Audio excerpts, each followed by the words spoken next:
একটু আগে একটি নিউজ দেখলাম, আমাদের মাননীয় আইনমন্ত্রী নির্দেশ দিয়েছেন তদন্ত রিপোর্ট আগামী 7 দিনের ভিতর জমা দিতে হবে। নিউজটি দেখার পর বা শোনার পর আমার মনে হচ্ছিল কেন রামিসার বাবা বিচার চাচ্ছিলেন না, বা কেন তিনি বলছিলেন যে আপনারা 15 দিন পর ভুলে যাবেন। আপনি দেখেন মাননীয় আইনমন্ত্রী, আপনি বলেছেন যে আগামী 7 দিনের ভিতরে তদন্ত রিপোর্ট জমা দিতে, তাহলে কখন ট্রায়াল হবে, কখন আপনার হলো যে রায় প্রকাশ করবেন, কখন আপনার রায় কার্যকর হবে আপনি বলেন। একটা মানুষ, একটা শিশু, একটা ফুল, আপনার 7 বছরের বাচ্চা কীভাবে নির্মমভাবে হত্যা করেছে, কীভাবে নৃশংসভাবে নির্যাতন করার পর তাকে মেরে ফেলা হয়েছে, এবং আসামিকে আপনারা ধরেছেন এবং আসামি স্বীকার করেছে যে এই কাজ সে করেছে, সে স্বীকার করেছে এবং উক্ত আসামি এখন রাষ্ট্রীয় হেফাজতে আছে।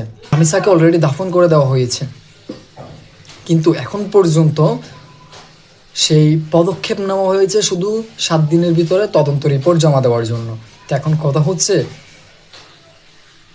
এই 7 দিনের ভিতর তদন্ত রিপোর্ট দেওয়ার পর যখন ট্রায়াল হবে, যখন রায় প্রকাশ করবে, সেই রায় কার্যকর হতে হতে ততদিন পর্যন্ত সেই আসামি, সেই নৃশংস পশুটা রাষ্ট্রীয় কারাগারে, রাষ্ট্রীয় হেফাজতে এই দেশের মানুষের ট্যাক্সের টাকায় সে জীবনযাপন করবে।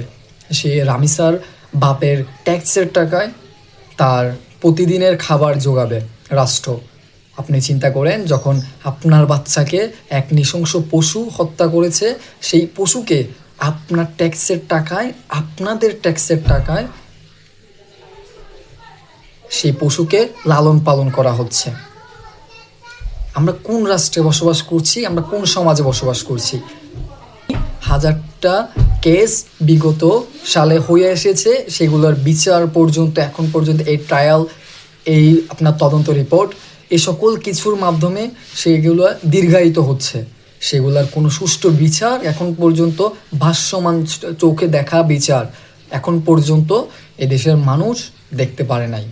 আমরা আর কত লাশ ঝরলে, আর কত রামিসাকে হারালে আমরা এই বিচার প্রত্যাশা করতে পারি একটি রাষ্ট্র থেকে, একটি রাষ্ট্রের সরকার থেকে? এই প্রশ্নই রয়ে গেল, আমরা কি আসলেই বিচার পাবো?